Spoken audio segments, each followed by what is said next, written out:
왕의 왕이 되신 주께 면류관을 드립니다. 왕의 왕이 되신 주님께서 왕으로서 오실 것입니다. 그날을 기대하며 오늘 주님 앞에 예배를 드립니다. 우리들의 마음이, 우리들의 몸이, 우리들의 정성이 주님 앞에 드려지기를 소원합니다. 받아 주시옵소서. 예수님 이름으로 기도드리옵나이다. 아멘. 오늘 말씀은 빌레몬서 1장 20절에서 21절까지 보겠습니다.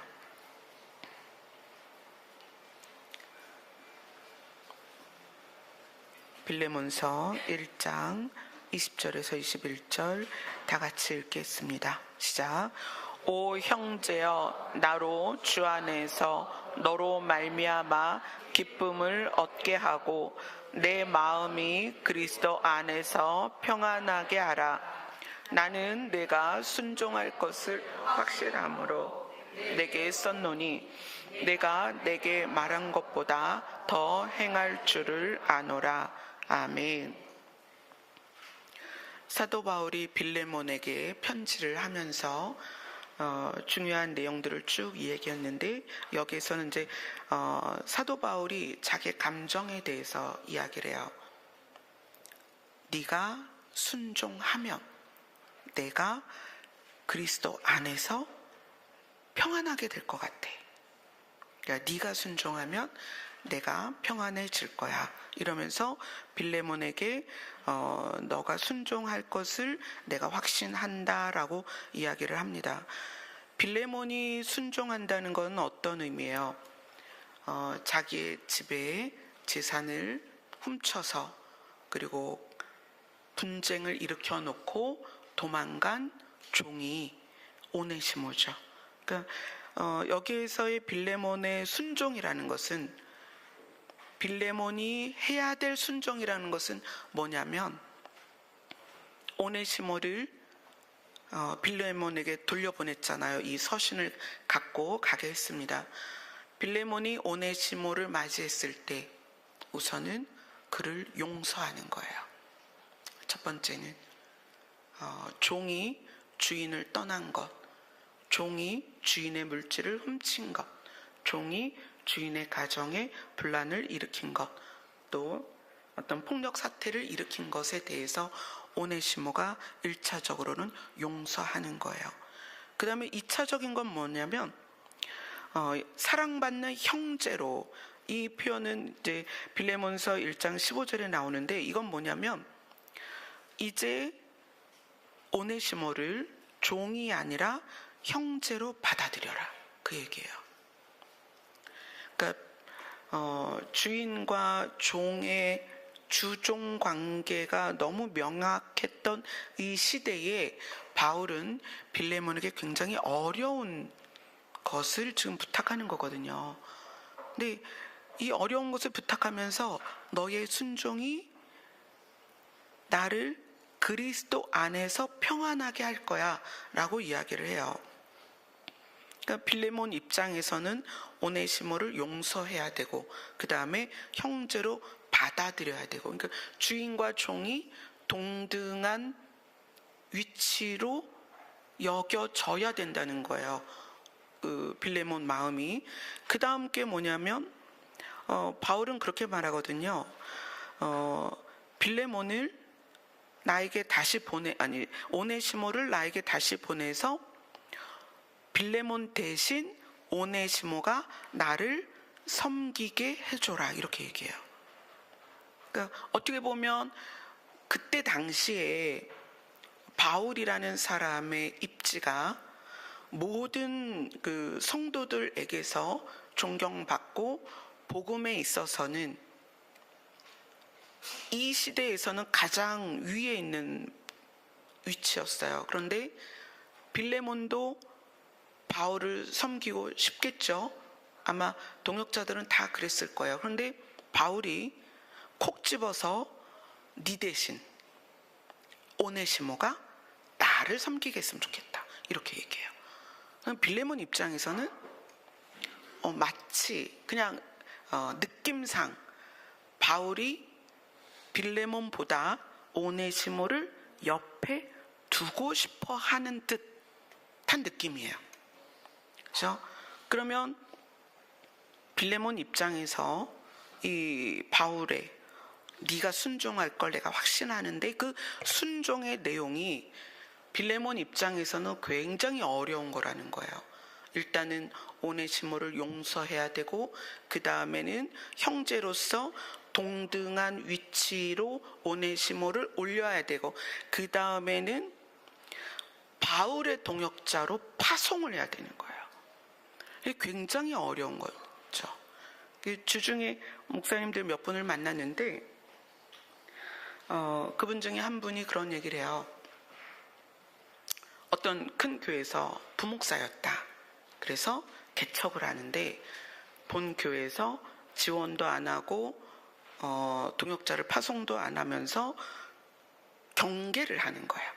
부목사님이 개척을 해서 성도를 빼갈까봐 경계를 해서 자기는 10년 동안 모든 목사님들하고도 연락을 안 하고 어떤 성도하고도 연락을 안 하고 시골 구석탱이에서 10년을 목회를 했다. 그런데 하나님께서 4년 전에 내포에 아주 큰 교회가 그러니까 수련회장으로 마련한 아주 좋은 건물이 있는데 그 건물을 반값에 이 목사님에게 주셔서 지금 이곳에서 목회를 하고 있다. 그러나 여전히 자기가 있던 교회에서는 경계를 하고 혹시 본교회 성도가 한 명이라도 갔을까봐 경계를 한다. 그 이야기를 주중에 들었어요. 물론 저희 남편이 부목사로 있을 때도 똑같은 일을 경험했습니다. 그래서 그 교회에서 사임하던 날이 2006년 12월 마지막 주였는데 그때 사임을 위해서 이제 성도들에게 인사를 해야 되잖아요. 근데 그날의 담임 목사님 설교가 본토 친척 아비집을 떠나라였어요.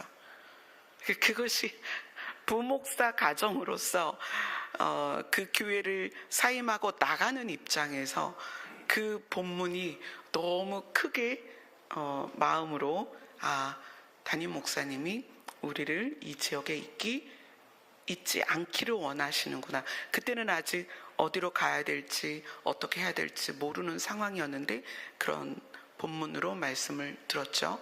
그렇습니다. 사람들은 목회자들은 다 그래요. 사역자들은 이게 굉장히 어려운 문제예요.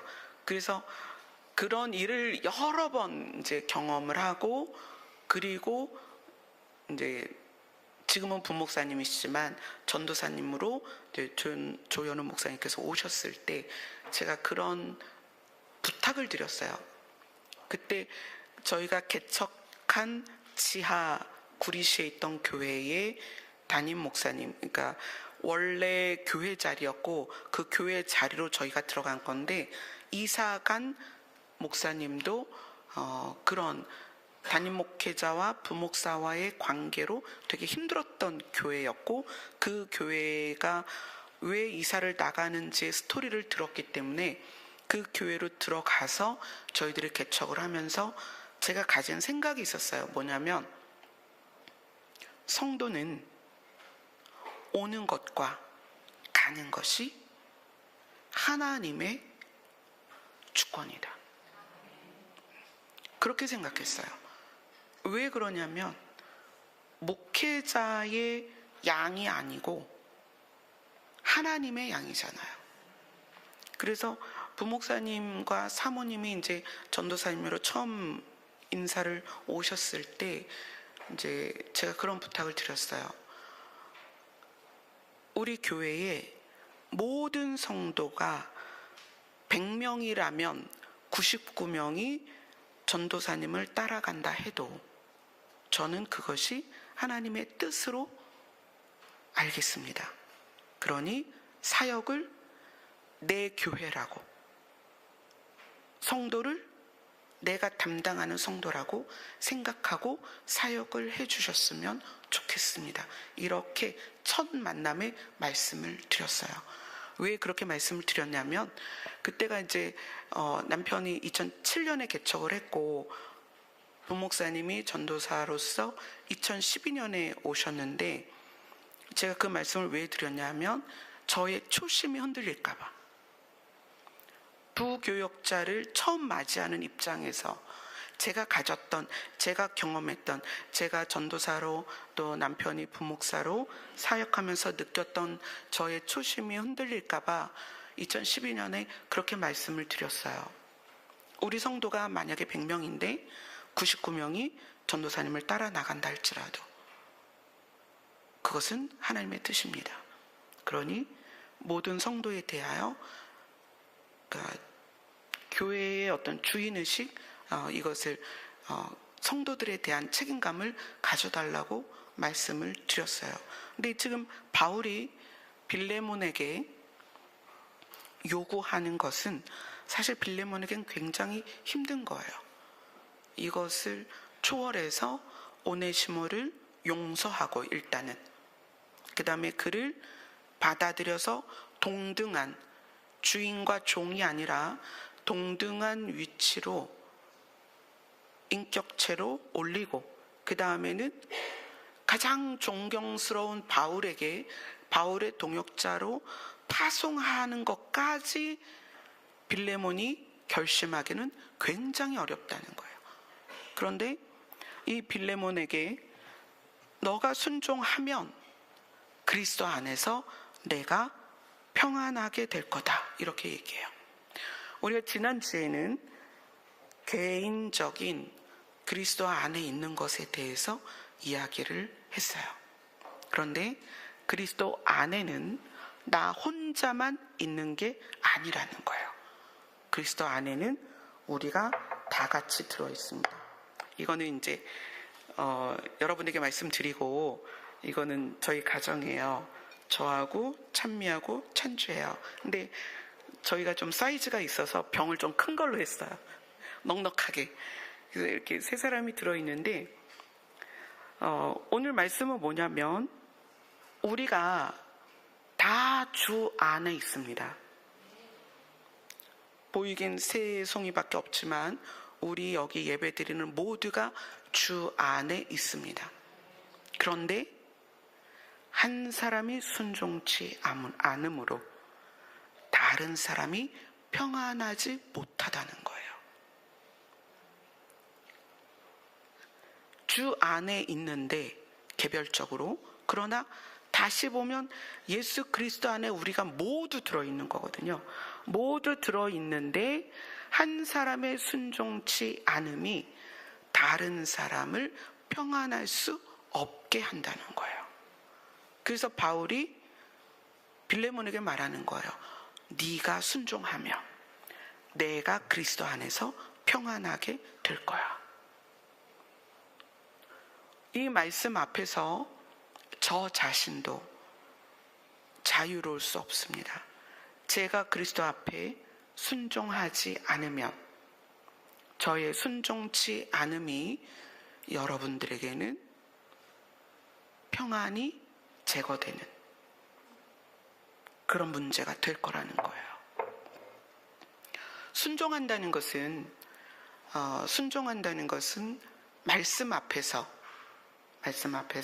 내 마음에 갈등이 없는 것입니다. 순종한다는 것은 말씀 앞에서 내 마음이 분노하지 않는 것입니다. 사람과 사람 관계에서는 뭐가 안 맞으니까 갈등이 생길 수 있어요. 갈등이 생길 수 있고 화가 날 수도 있습니다. 짜증이 날 수도 있어요.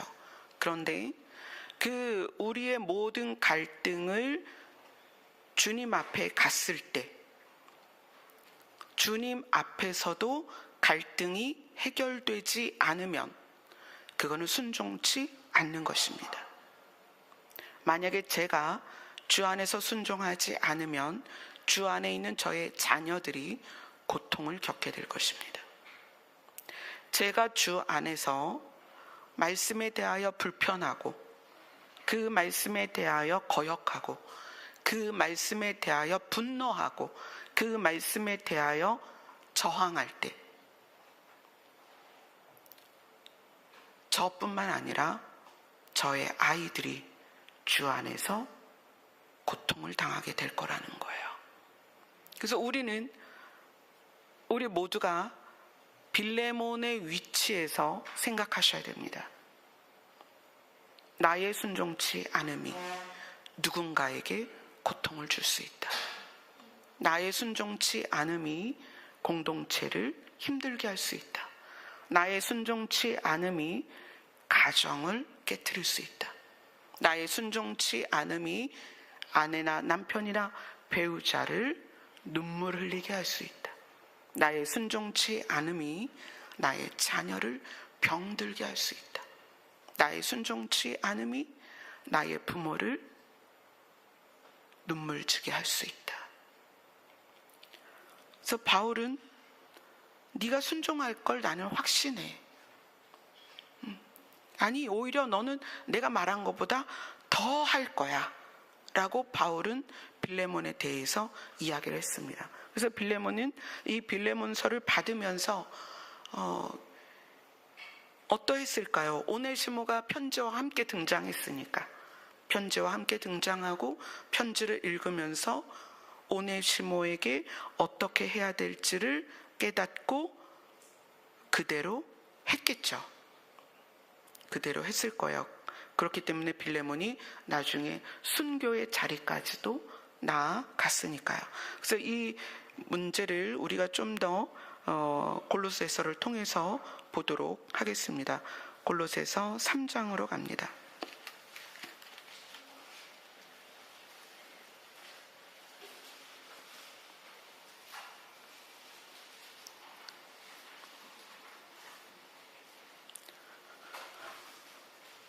십 3장 15절 같이 읽습니다.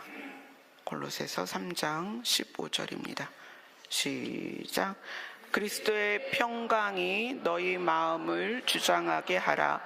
너희는 평강을 위하여 한 몸으로 부르심을 받았나니 너희는 또한 감사하는 자가 되라. 그리스도의 평강이, 자, 이 평강이라는 단어는 평안, 평강, 화평, 평화 되게 다 비슷해요. 비슷하지만 조금 의미가 좀 다릅니다. 평안은 내 마음이 두려움이나 흔들림이 없이 안정된 상태예요. 평안. 평강은 내가 그 안정된 상태를 누리는 거예요. 아멘. 평강은 안정된 평안의 상태를 쭉 누리는 게 평강이다. 그러면 화평은 대상이 있어서 그와 내가 평안한 상태를 관계 안에 누리는 거예요. 관계 안에. 화평. 평화는 무리 전체가 평안의 상태를 다 함께 누리는 거예요. 자, 이 의미들이 조금씩은 다르지만 또 혼용해서 같이 쓰기도 해요. 하지만 이제 섬세하게 나누자면 그렇게 나눌 수가 있습니다. 자, 그리스도의 평강이, 그러면 그리스도 안에는 평안이 늘 유지되고 있다는 거예요. 그 그리스도의 평강이 너희 마음을 주장하게 하라. 이거는 너희 마음을 다스리게 해라. 그러니까 그리스도의 평강이 우리 마음을 다스려서 우리도 그러한 평강 가운데 있어야 된다는 거죠. 너희는 평강을 위하여 한 몸으로 부르심을 받았다니, 이거는 너희가 평강하기 위하여 한 몸 안에 부르심을 받았다. 그래서 어떻게 됐어요? 그리스도 안에는 평강이 있는데 우리는 평강이 없으니, 그죠? 그리스도 안에 들어온 거예요. 그리스도 안으로 주님께서 부르셨어요. 그래서 우리가 그리스도 안으로 들어갔습니다. 그러면 그리스도의 평강이 우리의 마음을 다스리겠죠. 그죠? 다스리겠죠? 너희는 또한 감사하는 자가 되라. 우리가 그렇게 평강할 수 있는 장소로 부르심을 받아서 조건이 갖추어진 거예요. 평강할 수 있는 조건, 그것을 감사하라는 거예요. 아멘. 자, 이제 이론적으로는 됐습니다. 그리스도에게는 평강이 있습니다. 그리스도는 사망을 이겼고 사망의 권세를 이겼고 사망의 영향을 받지 않습니다. 그래서 그리스도에게는 불안도 없고, 그죠? 분노도 없고, 그리스도에게는 불완전이 없습니다. 그렇게 평강이 유지되는 상황에 우리를 부르셨어요. 그래서 우리는 그 부르심에 순종해서 그분 안으로 들어갔습니다. 우리 모두는 평강할 수 있는 조건이 되었습니다. 그래서 감사하라는 거예요. 너는 이제 평강할 수 있어. 왜? 그리스도 안에 부르심을 받아서 우리가 다 그리스도 안으로 들어왔으니까 너희는 이제 평강할 수 있어. 감사해라. 우리의 조건이 평강할 수 있는 조건이 되었습니다. 자, 빌립보서로 갑니다. 빌립보서는 골로새에서 바로 앞에 있습니다. 빌립보서 4장 6절 7절을 같이 읽겠습니다. 시작. 아무것도 염려하지 말고 다만 모든 일에 기도와 간구로 너희 구할 것을 감사함으로 하나님께 아뢰라. 그리하면 모든 지각에 뛰어난 하나님이 그리스도 예수 안에서 너희 마음을 생각을 지키시리라. 아멘. 아무것도 염려하지 말고, 자, 염려하지 않는다는 것은, 아무것도 염려하지 않는다는 것은 어떤 상황에서도 내 마음이 갈등하지 않는다는 거예요. 이 갈등이라는 것은 불안, 초조 또는 시기, 질투, 뭐 이런 여러 가지 심리적인 부분들을 다 포함한 거예요. 짜증, 뭐 이런 모든 것들을 다 포함하고 있는데, 염려라는 게 생긴다는 것은 상황이나 사건이나 이런 부분에 있어서 불안을 느끼는 거거든요. 가족 안에서 또는 공동체 안에서 또는 직장 안에서 또는 내 경제적인 상황이나 나의 진로나 또는 그 관계 안에서 느끼는 그 기본 심리가 불안한 거예요. 그 불안이 염려를 하게 되죠. 불안은 느끼는 거고 염려는 뭐예요? 생각하는 거예요. 불안을 느끼면서 생각하는 거예요. 이러면 어떡하지? 저러면 어떡하지? 왜 그러지? 이런 생각들이에요. 그게 염려입니다. 그런데 성경은 염려하지 말고 다만 모든 일에 기도와 간구로 너희 구할 것을 감사함으로 하나님께 아뢰라. 모든 일에 염려하지 말고, 자, 여러분, 모든 일에 염려하지 말라는 것은 모든 일에 하나님을 인정하라는 거예요. 눈으로 볼 때는 불안이 느껴져요. 눈으로 볼 때는 쟤가 나한테 까불어, 또는 저 사람이 나를 위협해, 또는 물질이 여러 가지 문제로 계속 빠져나가서 이제 내 수중에 얼마 없어, 뭐 이런 부분들. 내가 하고자 했던 일이 잘 안 돼, 또는 내가 이거를 목표로 했는데 가는 게 너무 힘들어, 못 갈 것 같아. 너무나 다양한 부분들이 있습니다. 그런 곳에서 불안을 느낄 때 그 불안을 받아들여서 생각하는 게 염려예요. 불안을 받아들여서 그것을 생각하고 곱씹고 되새기는 게 염려입니다. 그런데 그 상황에서 모든 일에 하나님을 인정하라는 것은 긍정화시키라는 거예요. 모든 상황에서. 그럼 모든 상황을 긍정화시키라는 건 뭐냐면 하나님이 다 하셔. 자, 그것을 7절에 이야기합니다. 빌립보서 4장 7절 같이 읽습니다. 시작. 그리하며 모든 지각에 뛰어난 하나님의 평강이 그리스도 예수 안에서 너의 마음과 생각을 자, 우리가 경험하는 상황과 사건 속에서 관계 안에서 불안이 느껴지는데, 이 불안은 분노로도 표출이 되지만 일단 생각은 염려예요. 이 염려 가운데 있지 말고 이 염려를 내려놓고 모든 상황을 긍정화해라. 긍정화라는 것은 범사에 하나님을 인정하는 것이다. 자, 그리하면 그 범사에 하나님을 인정하고 너희가 기도하고 간구할 때 하나님이 그것에 대하여 가장 합리적으로 대처해 주실 것에 대한 감사를 해버리라는 거예요. 기도하면서. 이게 긍정의 표현은 감사입니다. 아멘. 우리가 기도할 때 문제가 있잖아요. 누가 어디가 아파요. 사업이 어떻게 됐어요. 사고가 났어요. 다 우리에게는 문제예요. 갈등이에요. 그런데 그것을 기도할 때 마무리가 뭐다? 감사다. 이것이 우리의 긍정의 표현이다. 감사는. 근데 왜 그렇게 할 수 있느냐? 모든 지각에 뛰어난 하나님, 모든 지각에 뛰어난 하나님이라는 것은 인간의 이해를 뛰어넘는 하나님이라는 거예요. 우리는 이해가 안 돼요.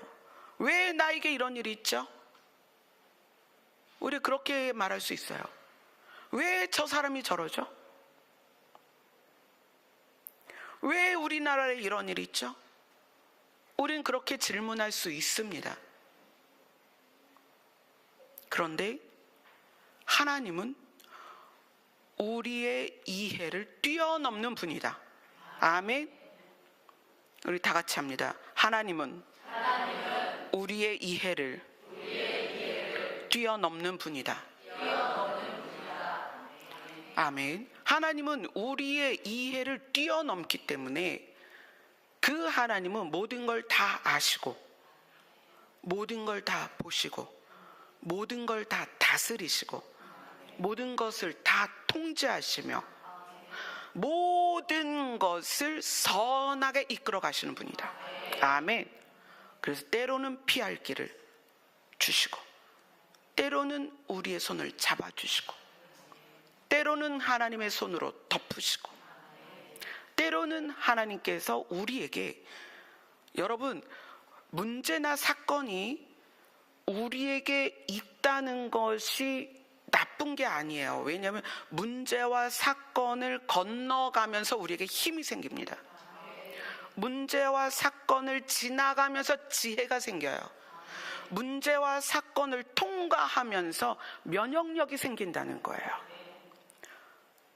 그래서 자연분만을 얘기하는 거예요. 아이들이 산도를 밀고 나오면서 자체적으로 힘이 생긴다는 거예요. 물론 그렇지 않을 상황이 많이 있지만 우리는 문제에 대하여 문제가 없기를 바라고 상황에 대하여 그런 상황을 마주치기 싫어합니다.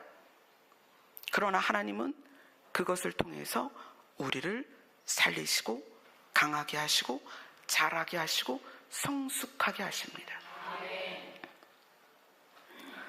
모든 지각에 뛰어난 우리의 이해를 뛰어넘는 하나님이 그분 안에는 평강이 있다는 거예요. 왜요? 하나님은 아시거든요. 내가 너를 도와줄게. 내가 너를 싸매줄 거야. 내가 너를 지켜줄 거야. 내가 너를 인도할 것이야. 내가 너를 살려줄 것이야. 그래서 선하신 하나님이에요. 왜 선하신 거예요? 살리는 하나님이기 때문에 선하신 거예요. 그 하나님의 평강이 그리스도 예수 안에서 우리의 마음과 생각을 지키실 것이다. 아멘. 자, 마음과 생각이라는 두 개로 나뉘어서 우리가 좀 봐야 됩니다. 그 다음에 요한복음으로 갑니다. 요한복음 14장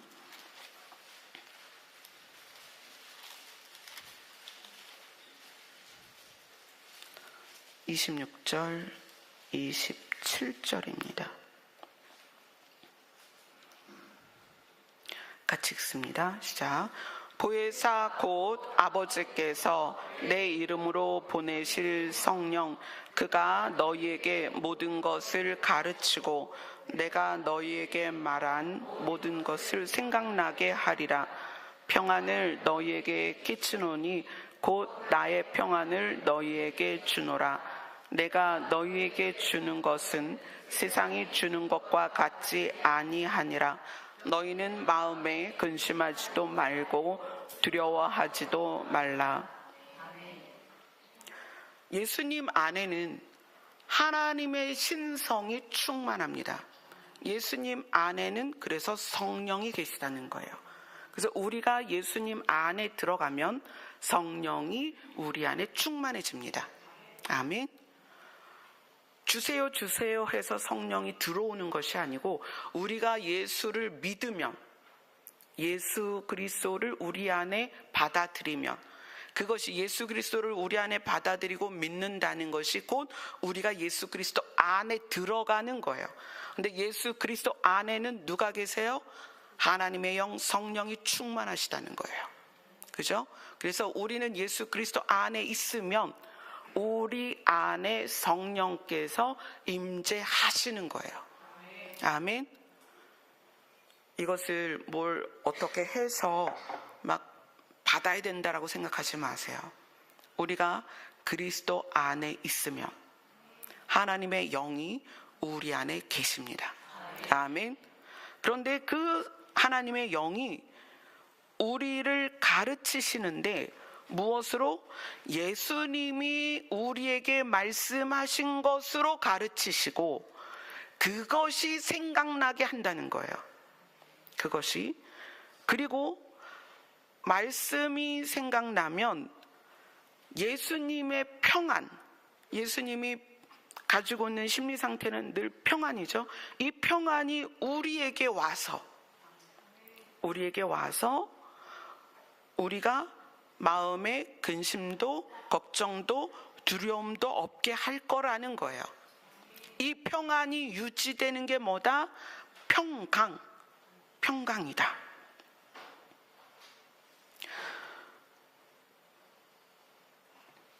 여기에서도 이제 생각과 마음에 대해서 이제 구분해서 이야기를 하고 있습니다.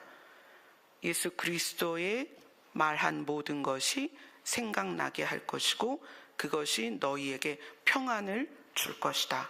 이런 말씀으로 설명을 하고 있습니다. 우리가 지금 아까 보던 골로새서로 다시 가겠습니다. 골로새서 3장 16절입니다.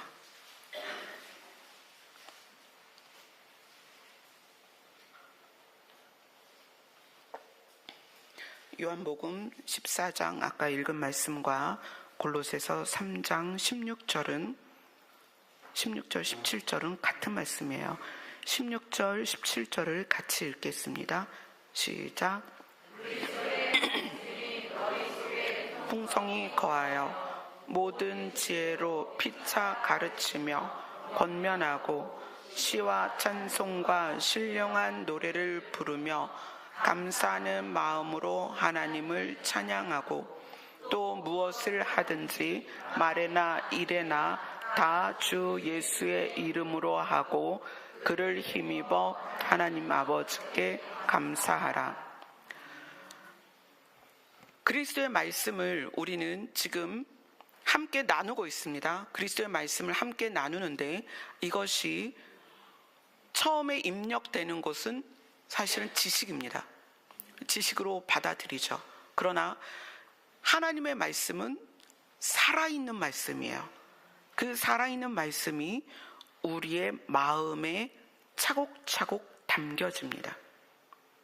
그리고 마음에 쌓인 이 말씀이 우리를 지혜로, 그러니까 이 말씀이 우리 안에 풍성하면 이것이 지혜로 이 말씀이 나도 가르치고 또 나를 통해서 상대도 가르치게 되는데, 이 말씀을 어떻게 사용하느냐, 이 마음과 생각을 구분해서 제가 이제 설명을 드릴 거예요.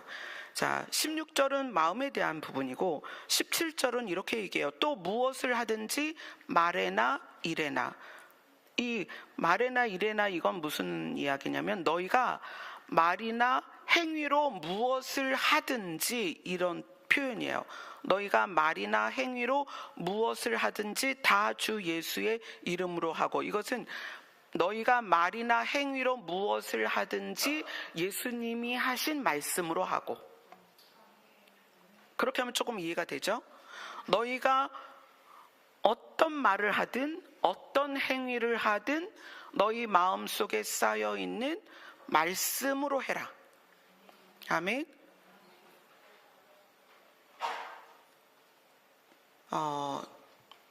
복음이 들어오면 어디로 들어오느냐? 우리의 마음에 쌓여요.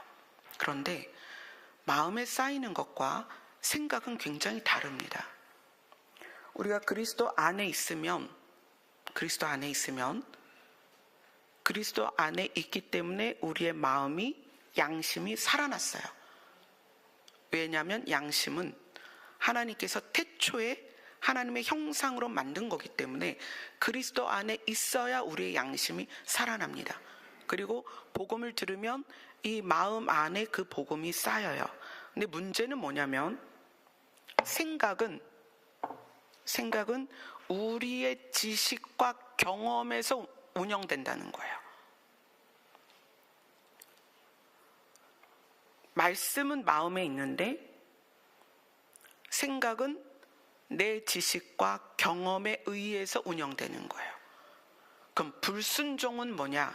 불순종은 마음에 있는 말씀과 내 생각 사이에서 고민하다가 내 생각을 선택하는 게 불순종입니다. 빌레몬이 서신을 받고 오네시모를 눈앞에 뒀을 때 오네시모를 보면서 저놈이 종이었는데 내 돈을 갖고 튀었어. 우리 집에 분란을 일으켰어. 그거는 그냥 사실이잖아요. 사실이에요. 그 사실은 내 머릿속에 있단 말이에요. 그리고 그때 당시에 종이 주인을 피해를 주고 도망가면 주인이 잡아서 죽입니다. 고발해서 잡히면 죽어요. 그럼 그냥 그때 당시에 그랬단 말이에요. 근데 그것을 통상적인 개념을 가지고 있는 빌레몬이 오네시모를 눈앞에 뒀을 때 어떻게 결정할 거냐는 거예요. 그 갈등 앞에서. 그동안 바울이 예수 그리스도로부터 들은 복음을 전파하고 있었습니다. 빌레몬은 그 교회의 리더였어요. 그럼 빌레몬 안에 복음이 들어있죠. 복음의 핵심이 뭐죠? 사랑하라는 거예요. 아멘. 복음의 핵심은 사랑입니다. 사랑하라는 것이 그리스도의 명령이 빌레몬의 마음 안에 들어와 있다는 거예요. 그런데 빌레몬의 머리에, 생각은 이미 세상에 있는 통념이 들어와 있는 상태라는 거예요. 그 갈등 앞에서 순종은 복음을 선택하는 거고요, 불순종은 세상의 통념을 선택하는 것입니다. 우리가 생각을 바꾸지 않으면 복음에 순종되지 않습니다. 대표적으로 여러분들이 힘든 게 뭐냐면, 왜요? 이 질문이에요. 왜요? 왜 내가 그래야 돼요? 왜 나만 그래야 돼요? 왜 나에게 이런 일이 있어요? 왜 내가 힘들어야 돼요? 왜 내가 용서해야 돼요? 왜 내가 양보해야 돼요? 왜 내가 이렇게 아파야 돼요? 왜 나만 이렇게 가난해요? 왜 나만 이렇게 부모에게 핍박을 받아야 돼요? 왜 나만? 이게 본능적인 우리 안의 질문이에요. 순종은 범사에 하나님을 인정하는 것입니다. 여기는 왜 이래야 돼요? 저건 왜 그래요? 저건 왜 그래요? 이 왜라는 질문이 뭐냐면 저항입니다. 우리에게 생겨나는 일들에 대한 저항이에요. 물론 아니 목사님 이거는 가당치도 않죠. 이건 옳지 않아요. 맞습니다. 옳지 않고 가당치 않은 일이 우리 주변에 많이 있습니다. 그러나 우리의 이해를 뛰어넘는 하나님도 그걸 보고 계시다는 거예요. 여러분이 손해봤어요? 여러분 가당치도 않죠. 저 사람 말도 안 되는 거예요. 그러나 하나님이 보고 계시다는 거예요. 아멘. 우리의 이해보다 위에 계신 하나님이 그것을 보고 계시다는 거예요. 그래서 내가 무엇을 선택하느냐? 내 안에, 마음 안에 있는 복음을 선택하는 거예요. 가족 간에, 부부 사이에, 부모가 자식을 향하여, 자식이 부모를 향하여 복음을 선택하는 거예요. 부모님이 이제까지 나에게 해준 거 아무것도 없다라고 생각할 수 있습니다. 그래도 뭘 선택하는 거예요? 부모를 공경하라는 말씀을 선택하는 거예요. 남편이 정말 수입을 쥐꼬리만큼 가져와서 남들은 40평에 살고 남들은 뭐 외제차도 끌고 그러는데 나는 맨날 작은 차에 그것도 진짜 너무 꼬질꼬질한데 차도 못 바꾸고 이럴 수 있습니다. 그런데 내가 그 시간 안에 있다면, 내가 그 시간 안에 있다면 그것을 그냥 인정하는 거예요. 하나님께서 아시니까 내가 이 자리에 있는 것과 이 시간을 견뎌내야 되는 것과 이 시간에 이 문제를 직면하는 것에 있어서 나보다 나를 더 잘 아시는 하나님이 이것에 대하여 다스리고 통제하실 것을 알기 때문에 그 시간에 그냥 머물러 있는 거예요. 왜라고 질문하지 않는 거예요. 제가 많은 시간을 하나님께 왜라고 질문했습니다. 저는 결혼하면서 남편의 사랑을 받지 못했습니다. 하나님 왜 그래야 돼요? 남편은 여전히 술을 먹고 담배를 피고 노름을 하고 여자 문제가 있어요. 근데 저는 나면서부터 목회자 가정이었습니다. 나면서부터 신앙인이었어요. 목회자 가정은 제가 중학교 2학년 때부터 됐습니다. 나면서부터 모태에서 교회를 다녔습니다. 저희 아버지 술 먹는 모습 본 적이 없어요. 저희 아버지 노름하는 모습 본 적이 없어요. 저희 아버지가 담배 피는 모습 본 적이 없어요. 저희 아버지는 그냥 밀가루가 그때가 주식이었는데 밀가루로 수제비를 끓여 먹어도 목회를 너무 기쁘게 감당하셨어요. 근데 그런 가정에서 자랐어요. 교회하고 집하고 직장밖에 몰랐고요. 교회하고 집하고 학교밖에 모르고 자랐어요. 근데 결혼해 보니 남편이 날마다 술이 떡이 되는 거예요. 시댁은 제사를 지내고요. 담배를 피고요. 신학을 갔는데 신학교에 가서 연락이 와요.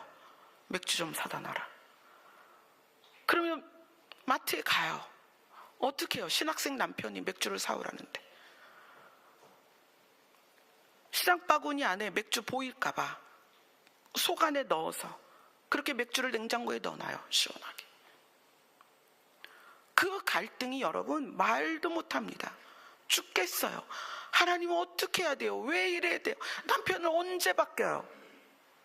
시댁은 언제 바뀌고 남편은 언제 바뀌고 전 왜 이래야 돼요? 어릴 때도 지질이 고생했는데 왜 이래야 돼요? 어떻게 남편이 목사인데 성경을 안 보고 제가 고스톱을 못 치게 했더니 목양실에서 컴퓨터로 고스톱을 치는 거예요. 저는 기도하는데 딱딱 소리가 나서 그게 뭔 소린가 했어요. 지금은 웃으면서 이 얘기를 하는데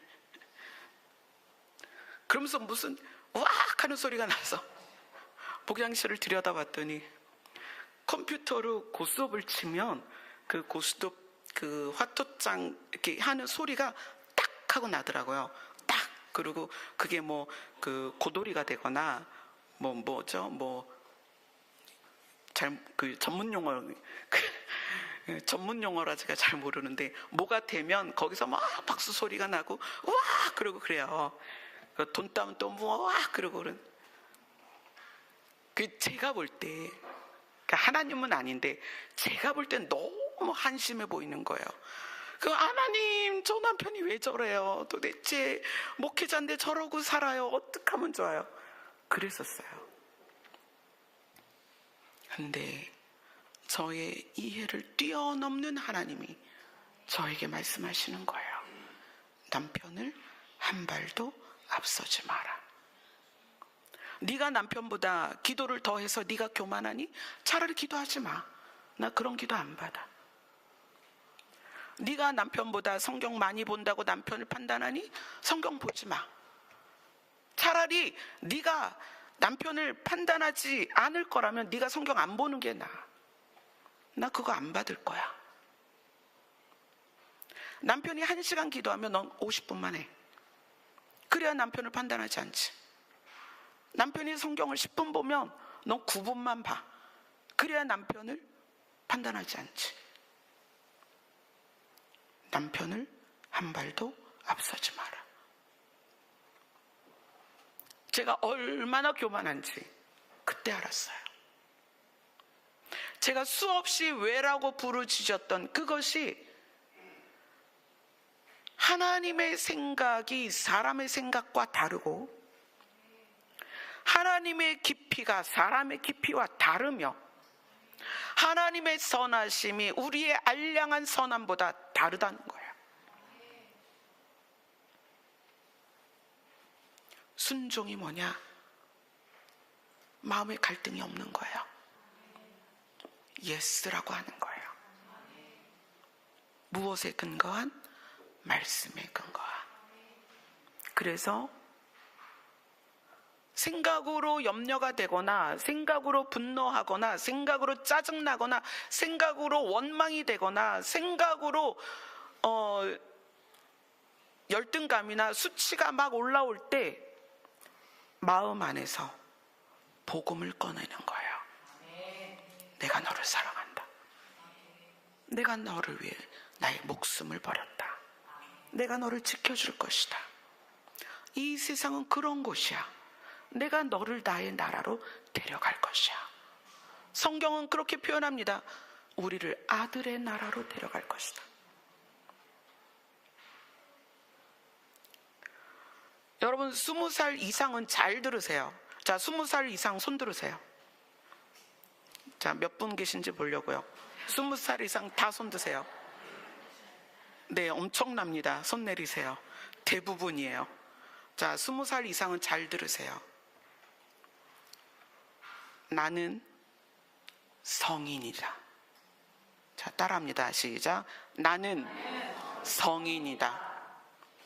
성인은 이제 그리스도 안에서 복음으로 삽니다. 20살 이하는 20살 이하 손 들으세요. 네. 꽤 많이 있어요. 네, 손 내리세요. 20살 이하는 복음과 부모의 사랑으로 자라납니다. 그래서 지금 손든 20살 이하의 부모는 잘 들으세요. 아이가 잘 되는 것은 좋은 대학 가서 잘 되는 게 아닙니다. 아이가 잘 되는 것은 마음에 갈등이 없는 거예요. 그러기 위해서 뭐가 필요해요? 복음과 사랑이 필요합니다. 부모님들이 사랑을 주면 줄수록 자녀들이 갈등이 없을 거예요. 그렇게 해서 20살이 되었습니다. 자, 20살이 되고 보니 20살 이상인 우리 모두에게 그렇게 아름다운 과거가 또 찬란한 과거가 있는 건 아니라는 거예요. 상처도 있고 부모님으로 받은 상처, 어떤 사건으로 인한 상처, 많은 문제들이 있다는 거예요. 그런데 20살이 됐잖아요. 어떻게 할 거예요? 이제는 복음으로 사는 거예요. 복음으로. 그리스도의 말씀으로 사는 것입니다. 그래서 내 안의 갈등의 문제의 원인을 밖에서 찾지 마세요. 예전에 제가 어떤 분을 위해서 기도를 하는데 하나님께서 그분의 마음을 보여주셨어요. 마음이 이렇게 자루예요. 자루인데 밑이 다 터졌어요. 그래서 저는 정말 신실하게 그분에게 뭔가를 도와주려고 노력을 하는데 제가 도움을 드리면 너무 기뻐해요. 주변의 가족들도 그분을 많이 도왔습니다. 가족들의 도움을 받으면 너무 기뻐요. 그런데 어떻게 도움이라는 게 그분을 위해서 모두가 24시간 존재하는 게 아니잖아요. 각자는 또 각자의 삶을 살아야죠. 저는 그분만 성도가 아니잖아요. 저의 성도는 많습니다. 그러니까 이분이 자기에게 관심이 적거나 또는 자기에게 사람들이 다 맞춰주지 않으면 분노하고 화를 내는 거예요. 짜증을 내고 그동안 도와주거나 함께 했던 모든 게 다 부정이 되는 거예요. 그래서 기도했어요. 하나님, 저분 어떻게 해야 돼요? 어릴 때의 상처로 마음의 자루가 틀어졌다는 거예요. 빵꾸가 난 거예요. 너덜너덜해요. 그럼 어떻게 해야 돼요? 그 뜯어진 곳보다 더 큰 사랑이 부어져야 된다. 그런데 사람으로는 할 수 없다는 거예요. 여러분 중에 늘 원망스럽고 짜증나고 화가 나고 특히 대상이 있어서 그 대상에게 화를 퍼붓는 분들은, 짜증을 퍼붓는 분들은, 또는 그 대상에게 엄청난 요구, 밑이 터진 분은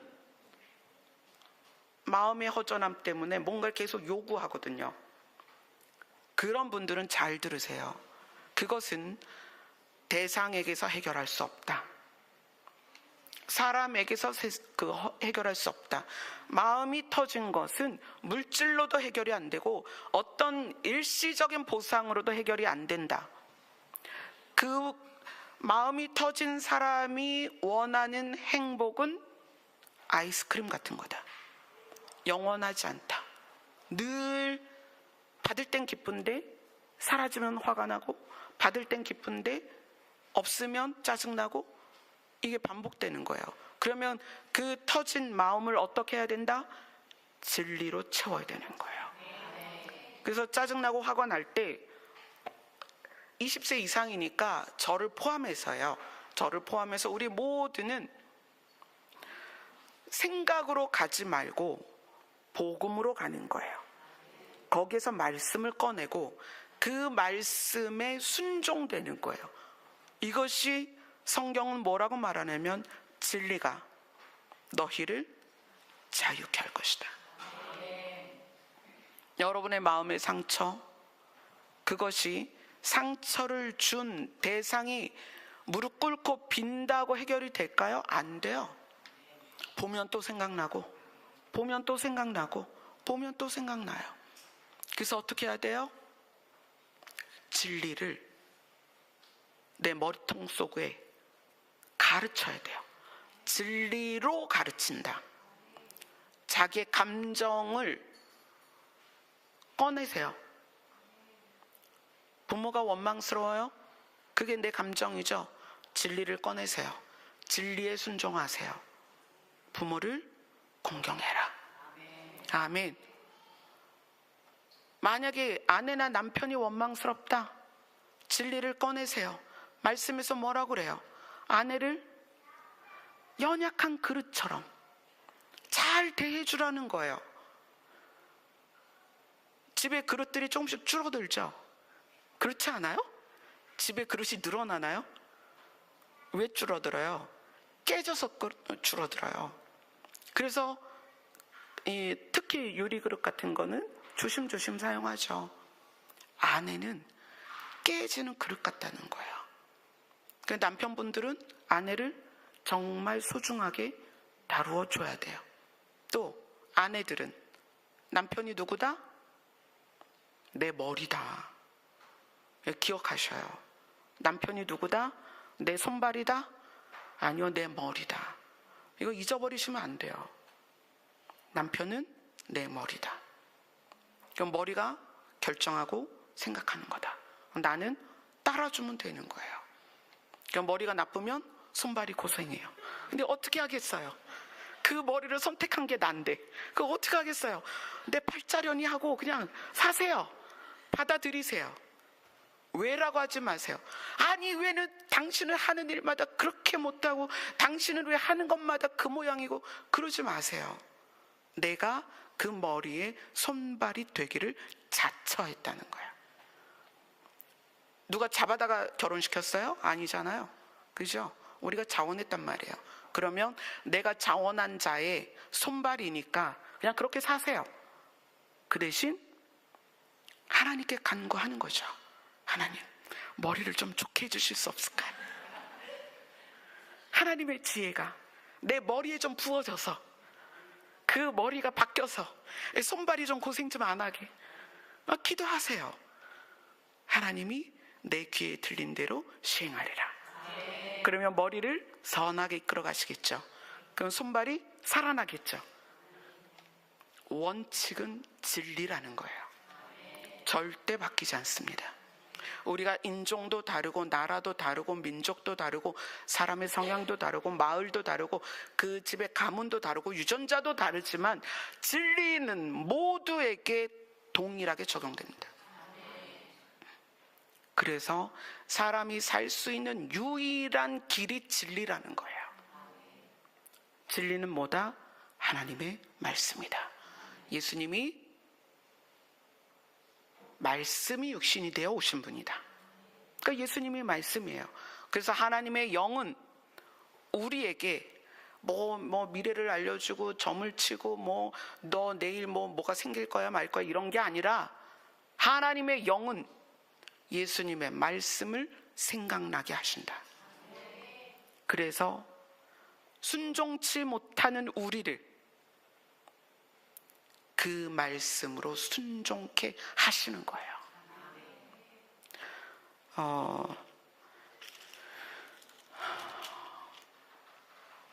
골로새서 1장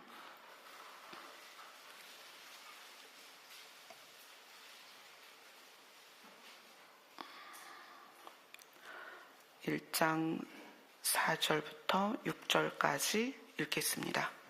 시작.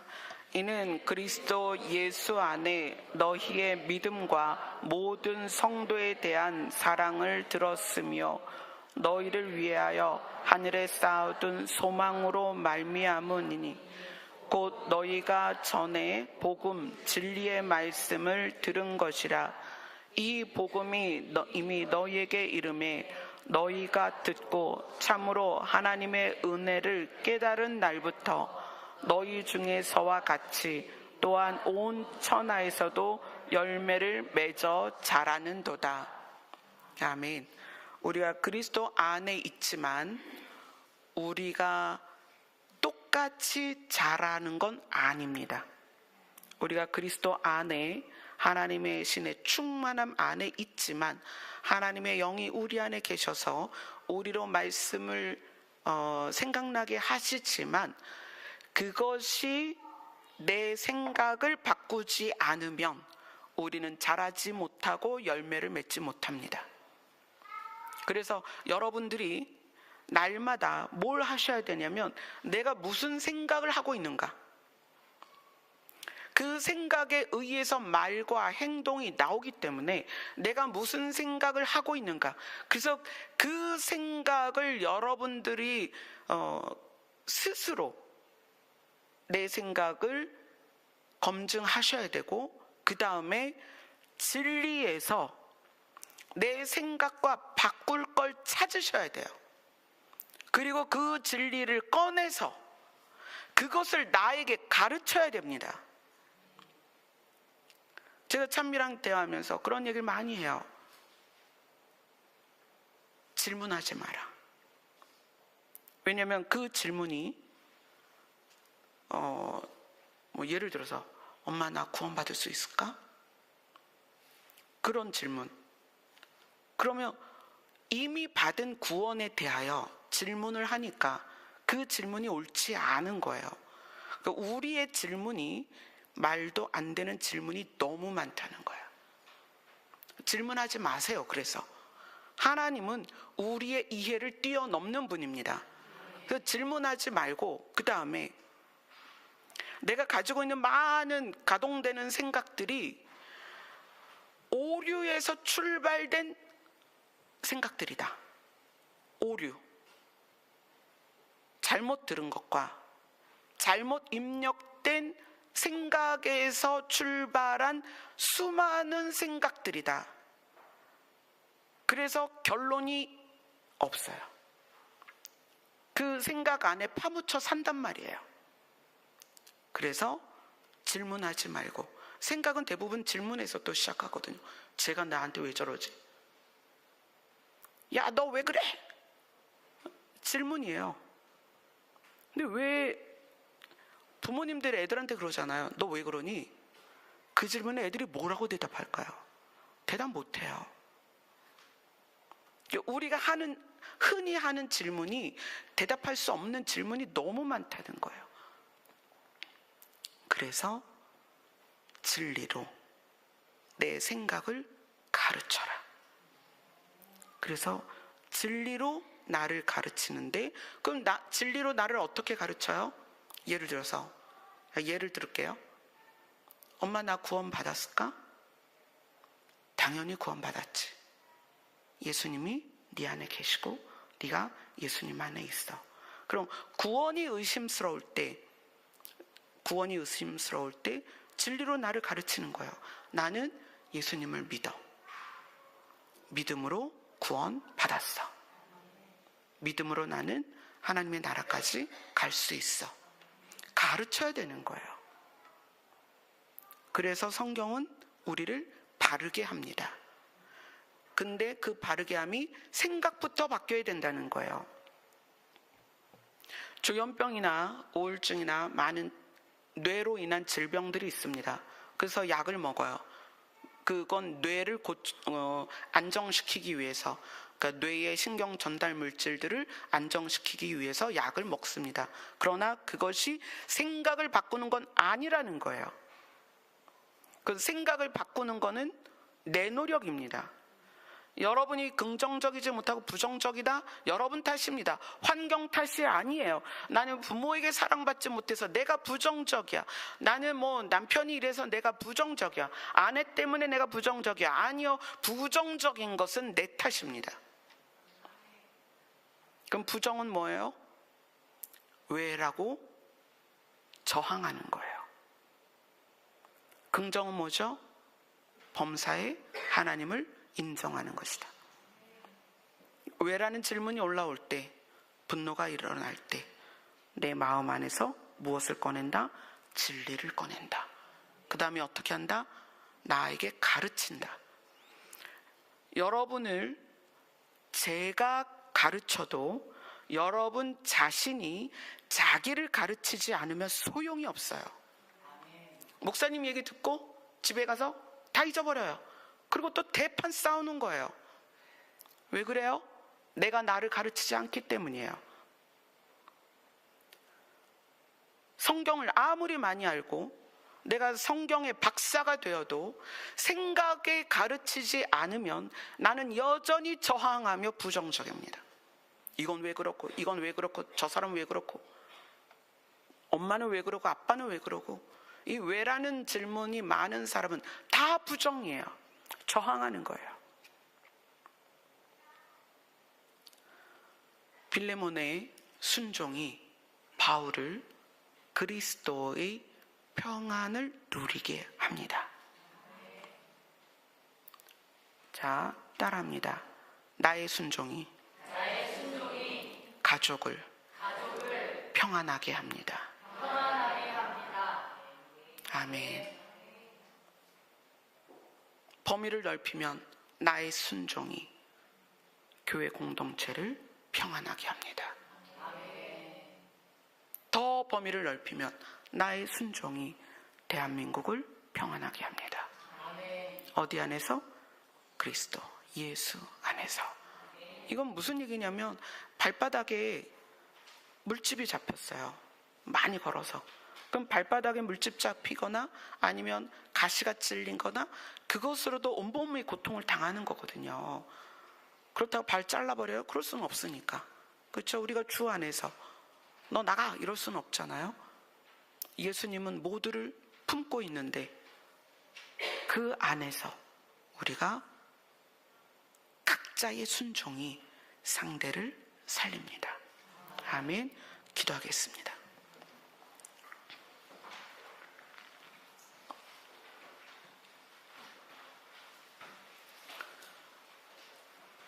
주님께 회개합니다. 저의 순종치 않음이 때로는 가족의 고통일 때가 있었고, 저의 순종치 않음이 공동체의 아픔이 될 수도 있었고, 저의 순종치 않음이 하나님의 마음조차도 아프게 할 때가 있었습니다. 진리 안에 순종함으로 그리스도의 평안을 누리게 하시고, 진리 안에 순종함으로 우리의 가족 한 사람 한 사람 모두가 그리스도 안에 있는 평강을 누리게 하여 주시옵소서. 예수님 이름으로 기도드리옵나이다. 아멘. 그리스도 안에 있기 위해서는 기도 외에는 이론조가 나가지 않을 줄로 믿습니다. 그래서 하나님께서 우리 사랑하는 성도님들에게 기도 시간을 주시기 위해서 주방에 밥솥을 이제서야 누르게 하셨습니다. 그래서 밥이 12시 40분 이후에 가능하다고 하십니다. 기도하게 하시는 줄로 믿습니다. 아멘. 우리의 이해를 뛰어넘은 줄로 믿습니다. 아멘. 40분까지 충분히 기도하시다가 식당으로 가시면 될 것 같습니다. 우리의 평안을 주시는 하나님의 영광, 우리의 눈을 바라보며 찬송하겠습니다.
사람이 없습니다. 지금 여러분 모두가 여러 가지 갈등이 있을 거예요. 오늘 여러분이 취할 진리를 선택하세요. 여러분 각자에게 반드시 취해야 되는 진리가 있습니다. 그 진리를 붙들고 주님께 고하세요. 감사함으로 기도하세요. 그 진리로 살아낼 수 있도록 주님께 구하세요. 하나님께서 예수 그리스도 안에 충만한 하나님의 영으로 우리를 도우실 것입니다. 아멘. 기도하겠습니다.